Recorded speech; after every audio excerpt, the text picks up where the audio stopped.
Thank you. 5. Go.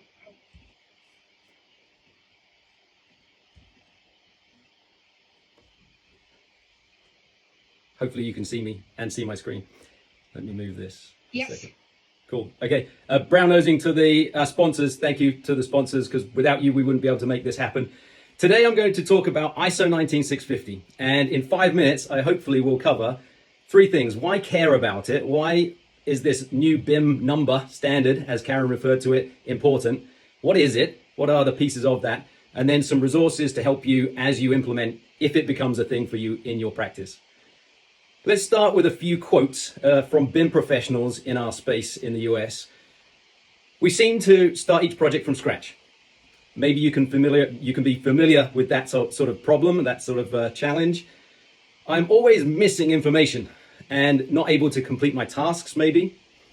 So many clashes. When we put these models together, we end up with so many problems, and it becomes an issue just managing the clashes. And far too much rework, remodeling occurring because of these challenges. And communication, well, it's pretty bad in the AC space. So there's lots of challenges, many challenges that we look at. So let's introduce ISO 19650, this number. What is it? Well, it's a principle of managing information, and the way that this standard outlines the concepts and the principles in relation to BIM and how it's applied to all of the projects, and not just one type of asset, one type of project, but all projects. And it's a unified approach. This standard is a way of managing your information on your project in a unified way. But we've got loads of standards already in the US. We've got everything from the fantastic USC guidance to Penn State's guidance to the BIM forums, LOD specs, etc. There are so many fantastic guidance and standards out there. This is what it looked like in 2017. But there has been a lot of work internationally across lots of different countries. And so we ask ourselves here, why should we care? Why should we care about ISO 19650? Well, it's an international standard, and it's actually starting to be applied in so many countries that it is becoming the global BIM standard. And that's really why we should care. But also the National Institute of Building Sciences, NIBS, is actually combining forces with the Centre for Digital Built Britain. They've signed an MOU just recently announced, and we are starting to work towards building ISO 19650 standards for the national BIM standard in the US.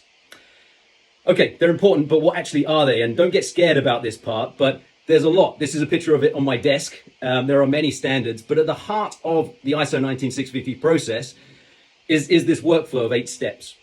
And unpacking 3 of those steps here, we see more steps, and unpacking each one of those, we see more steps, and each one of those has a description and lots of supporting guidance. So there's potential for, if you unpack all of those, a lot of information, a lot of rules and regulations around BIM that are kind of important. But we've got time. Yeah, we've got 5 minutes. So let's go step by step. Oh, let's not open that. So let's go step by step. The first one is appointing an information manager. So we know who's responsible. Then we need to know what the information requirements are. We need to know information exchanges, so the milestones around a project, what standards we're going to follow, the distribution of information, how you get things approved, what are you going to share, how are you going to get access to these resources, the common data environment, the information protocol, legal language. Wow, that's a lot, yeah? And probably you're looking like, what? That's so much to cover. But let's keep going. The second part, defining level of information need, graphical, alphanumerical, and documentation, when it's required, who's required to do it. Assembling the reference information, all of the resources that you might need. How will people's responses be evaluated? How do you create the bid documents, the tender it's referred to in ISO? She's a bit scary, so let's continue. We're nearly finished, just for these first 3 parts. Then you need to nominate somebody to be a permission of managing that information from the functional perspective. And then we need to do pre-appointment and post-appointment BIM execution planning. That's a lot more than what we do today in the US. Then we need to assess capability, what questions we need to answer, how we're going to deliver the mobilization and testing plans, risk registers, threats mitigation. How are you going to accomplish this bidding? Lots of it. But don't worry, because there are a templates team of over 200 teams in 50 countries to create these templates for you. And we've got a couple of resources, explainer videos that if you have time or if this becomes important to your company, you can check out.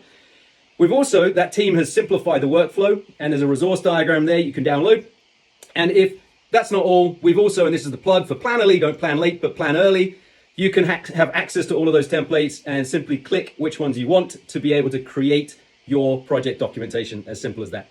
Thank you, Karen. Really appreciate everyone's time. And that is ISO 19650 in 5 minutes.